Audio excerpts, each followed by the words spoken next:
Thank you very much, Ingrid, and thank you very much, Joe, for inviting me, and to Brendan for persuading me to come up here. And it's great to be back in Donegal, folks. 45 years ago, I came up here to work in a little peat-fired power station up in Gweedore, and I'm sorry to say it was 45 years ago. So we're talking about energy policy in Ireland, and what do we think of energy policy in Ireland?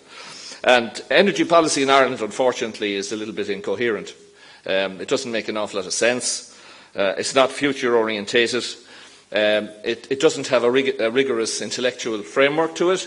And most importantly, it has absolutely no imagination component to it at all. I see the world of the future as something like a shooting star. And the aim of business and the aim of countries has to be to aim your bow and arrow at that shooting star and to intersect it, so that you'll find your way to the future, because that future is happening in any case. And what is that future that's happening in any case? That future is about saving this atmosphere in which we live. Our species emerged with 270 parts per million of CO2 in the Earth's atmosphere. We've now crossed 400. A great Irishman called John Tyndall, working in the Royal Institution in London, figured out that if you passed radiation through a number of gases, if it passed through oxygen, there was nothing absorbed. If it passed through nitrogen, and they're the two main components, 98% of the atmosphere.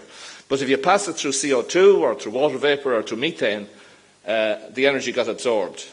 Well, we're releasing more than 10 billion tonnes of CO2 into the atmosphere every year. We're releasing the equivalent of 4 Hiroshima bombs, the energy content of those, into the atmosphere every second. So that's the problem that we have to deal with. And if our energy policy is concerned with issues such as, competitiveness, for instance, great idea, but I mean, how important is it if the world is going to go this way? And with diversity of supply, and security of supply, which is another important thing. But if you miss the main thing, which is, are we going to be able to save this planet and leave it habitable for the people who are coming after us? Well, then we miss the whole point.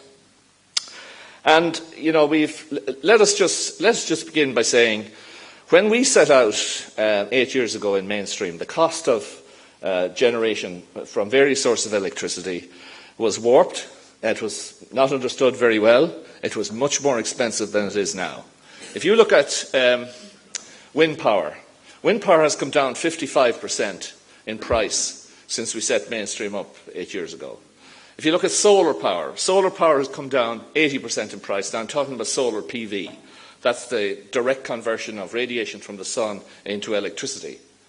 And so now we're actually competitive with fossil fuels. Not only are we competitive with fossil fuels, but where we get to compare like with like, renewables are actually cheaper. And where do you get this? You don't get this in Ireland. Moneypoint, which I worked on, I was a sinner once, but Moneypoint, where I worked on, was built in the early 80s. And so that's 30 years ago. And all the power stations in America, the coal-fired, oil-fired, gas-fired, well, not the gas-fired, but a lot of those old power stations, with the mainstay of America, were built 40 years ago. But in South Africa and in the rest of the emerging markets, they have to now start planning for the future. They don't have enough electricity. They're going to have to generate this stuff. And so, what are they going to do? In South Africa, they have 2 huge coal-fired power stations being built, and the cost per unit of electricity coming out of those coal-fired power stations is R1.28. We bid in the last auction down there for wind power. We bid 0.65, and we won. We weren't the cheapest, but we won. So we're coming in at less than half the price of coal with new wind. So that's where you compare new wind with new coal or new gas. If gas is below about $7 a million BTUs, which is the current measure of it, wind is competitive and wins every time. So, what about solar? And what's going to happen to solar? Well, solar is getting cheaper over the next 2 years. It looks like it's going to come down in cost by between 16 and 20%. And every university in the world is studying it. And I've told you about the price. But in South Africa, the bid price the last time, in the last round of competitive tendering, was about 0.8 of a rand. And remember what I said about coal, it's 1.28. So we're coming in, between 60 and 70% the cost of new coal. And the question is, why would you not base our future on something that's really cheap and something that can really work. And, we meet skeptics all over the place and they tell us, well, wind is variable and solar is variable. You don't have any solar at night. So therefore you have to be prepared to pay more for baseload power. Well, there's another interesting phenomenon going on as well in the world, and this is a lot to do with the 20 billion that's being spent on electric cars at the moment. It's got a lot to do with Elon Musk in California, in Nevada, where he's building this gigantic new battery plant. The cost of, if you double the production of solar in the world, the price reduces by 24%. If you double the production of storage, electricity storage, the price comes down by 22%. So electricity storage is coming down at a rate something similar to PV. And as I said, since we set this company up, PV has fallen by 80%. So where does this leave Ireland? Well, Ireland has, under the, when Eamon Ryan was Minister of Energy, he got a paper from UCD which said you could go to 40% from renewables in Ireland. Well, I'm here to tell you that you can't do that.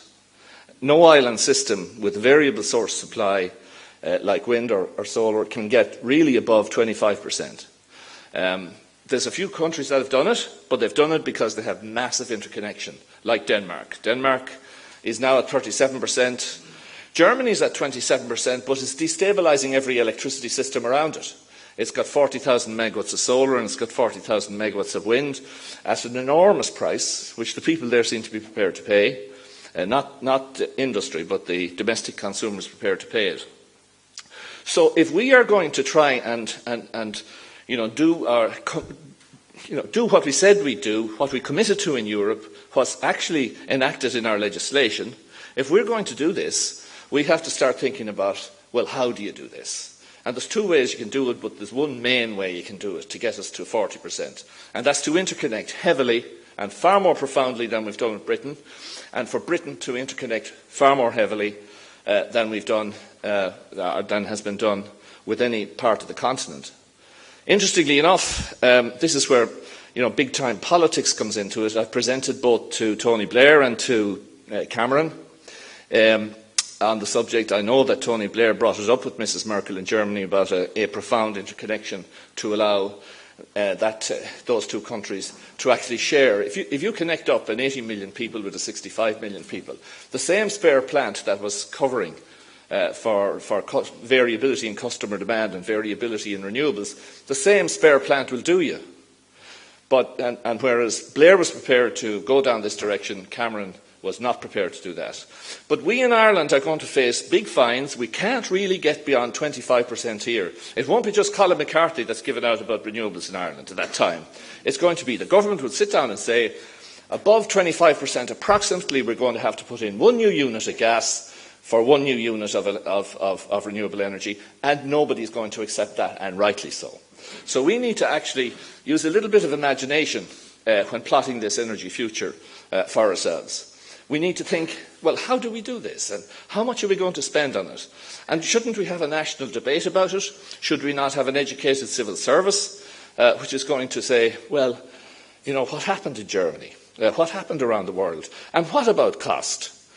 Now, and by the way, an interesting anecdote here is all the new generation that's been demanded in Ireland by these centres which process information. You've read about Apple coming to Galway and saying, we want 100% renewables. So all the big companies that are clued in to the modern way of doing business, all those big companies are saying, we want renewables. Whether it's Microsoft, in fact they're all saying it, even Google. Pretty primitive place, Google, but still they're doing that. I hope there's no Google people here, but freezing young women's eggs so that they can work harder for Google isn't my idea of fun. That's a little bit of spleen on my part. But anyway, that's the way the future is actually being constructed right now. And I don't see any attempts here in Ireland to try and intersect that future and to try and lead it. Ingrid, I think, said we might be short on resources here. Well, actually, we're not short on resources. We've got massive wind power. We are the darkest nation in the world. Yes, we are short on solar power. The name for Ireland is Hibernia. And what do bears do in winter? They hibernate. So the Romans didn't come near us because we're dark.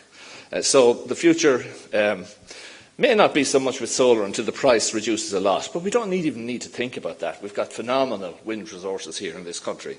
The whole of the western seaboard would have wind speed of at least 8 metres per second, which is absolutely tremendous. So if we're going to construct a future, we should do it. Wouldn't it be great to do it with free energy? You don't have to pay for coal, you don't have to pay for oil, you don't have to pay for gas. You don't have to be relying on American forces patrolling the Gulf to make sure that our sources of supply. We hate to be dependent on Vladimir Putin and his gas pipelines because they're unreliable, and we've seen the gas being cut off through the Ukraine. So where's the rationality? Where's the intellectual framework behind our energy policy in Ireland? And even more than that, where's the imagination? Just think about industrial development in this country. And I'm making these points in South Africa as well.